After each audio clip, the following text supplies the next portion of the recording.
Welcome to New Mexico Black Rifle Operators Union. I'm your host, Sean. So, I worked the gun show this weekend for San Juan County. Well, it's not San Juan County.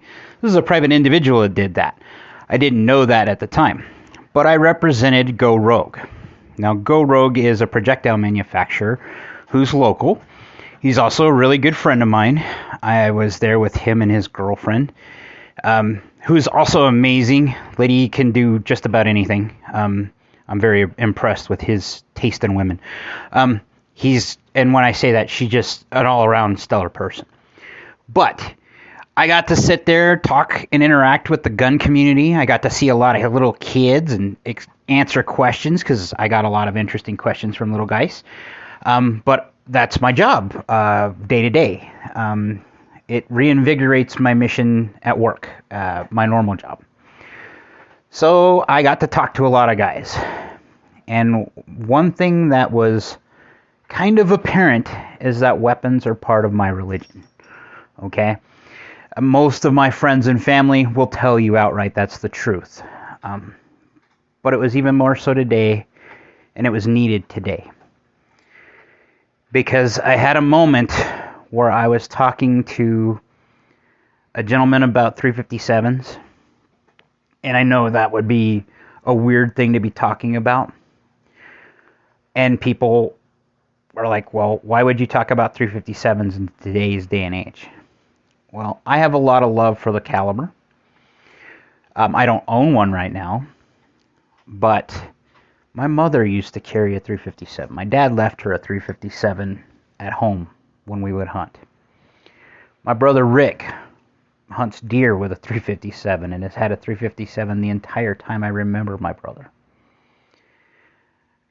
But I also, yesterday, I had a chat with a guy who was looking for a specific ammo, 2520. Not very many people know what that is. I do. And it's because of my Uncle Phil.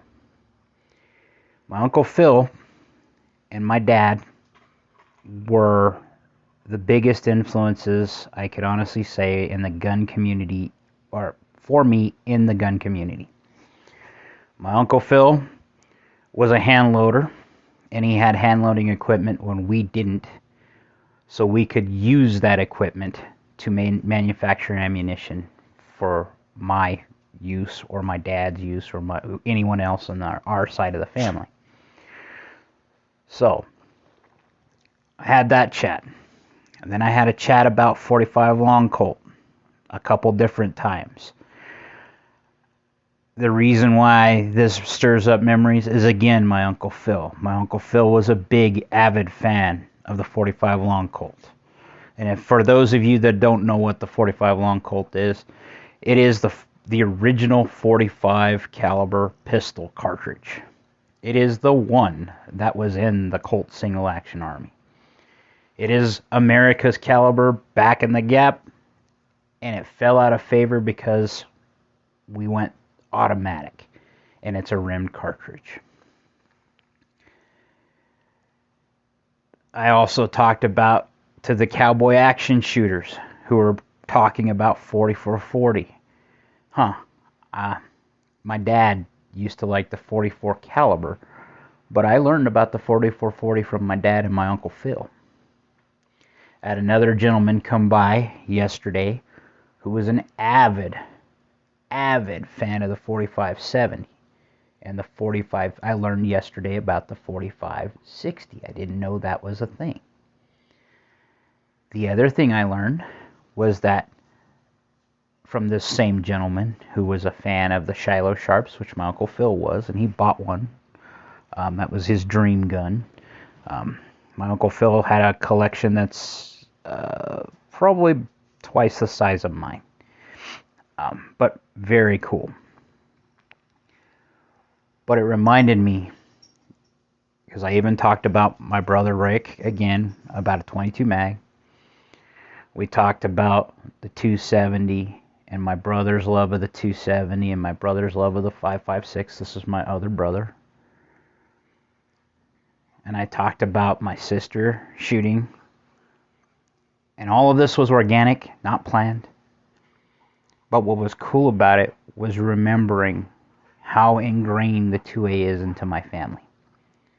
Today I got to see a couple really old friends that I've known forever.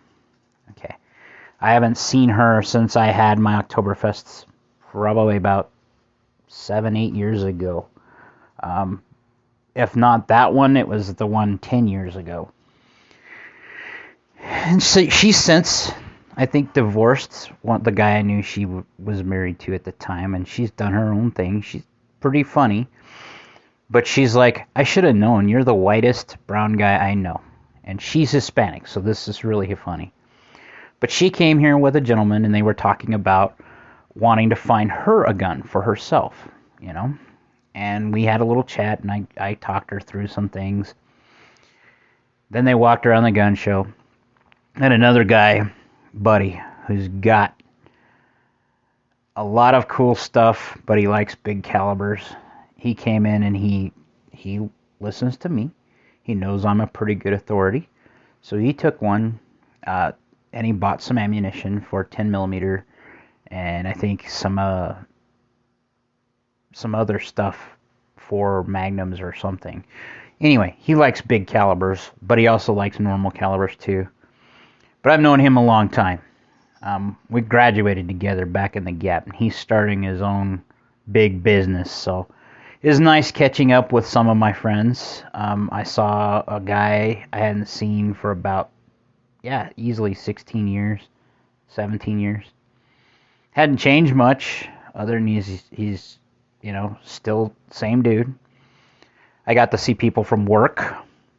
I got to see people from the Board of Education. And I think I surprised some of them because, well, in education right now, it's kind of shunned if you're pro 2A. However, time and place. These people enjoy it just as much as I do. And I'm a huge fan of that. I had a ball working. And I gave praise to the stuff that we were selling, which was Go Rogue ammunition. Check them out. They're cool. I've used them in my Glocks. I've used them in all my pistols, to be honest, that are 9mm, and they work great. So check them out. They're locally made. That's also a big driver for my mission, is supporting local businesses. And this alternative gives, as I said at the gun show when people were around me, they have a 124 grain 9mm bullet, which is exactly the same weight that I want to use for my defensive ammo. So what I have done in the past is I've hand loaded 9mm to the same specs, same pressure variant basically, as I could to my defensive ammo. And why is I can get 500 or 1,000 bullets for about a dime a piece. Okay? For a hollow point, if I'm hand loading it, it's probably about 50 to 75 cents a piece. If I'm buying them from the store already preloaded, the things are $1.45 at least a piece. So I get the same training experience with ammunition that isn't made to kill.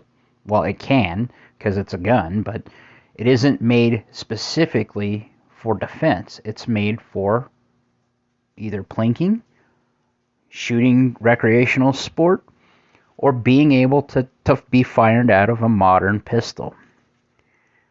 That's amazing because it's a lot cheaper, and I love the fact that it's made here. So that's my experience. I went live, so there's a podcast where I talked to Lance live yesterday, while we were at the gun show. I'm recording this today on Sunday to be dropped tomorrow. I hope you had as awesome of a weekend as I did. Like, share, subscribe, be great.